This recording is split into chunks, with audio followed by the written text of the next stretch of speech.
At alamin na natin ang latest sa Cagayan kung saan inaasahang magla-landfall ang bagyong Krising kung hindi magbago ang direksyon nito. Mula sa Tuguegarao City, nakatutok live si James Agustin. Naglagay ng mga pabigat na bato at kahoy sa bubong ng kanilang bahay ang pamilya ni Olive sa barangay Agogadan sa Peña Blanca, Cagayan bilang paghahanda sa posibleng epekto ng Tropical Depression Krising. Kapag may malakas na hangin o bagyo ganun, natakot kami baka lumipat yung mga bubong namin. Iginilid ang mga bangkang pangturista na ginagamit sa pagtawid sa Pinakalawan River papunta sa tourist attraction na Calao Cave.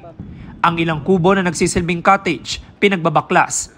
Sa ngayon po, ang epekto ng masama panahon, medyo mahina-hina po ang takbo ng turismo dito sa amin. Kaya ang mga kasamahan ko medyo naghahanap-hanap ng mga ibang trabaho.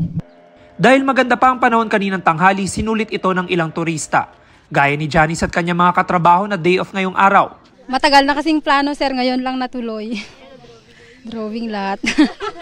Hindi naman kayo natatakot? Hindi naman po kasi okay pa naman po yung panahon. Mahigpit naman daw binabantayan ng mga otoridad ang ilog. Sa ngayon, nasa katamtamang level pa lang. So, pwede pang mag-transport ng pasaheros, yung mga bangka. Ang Provincial Disaster Risk Reduction and Management Office naka-blue alert status na.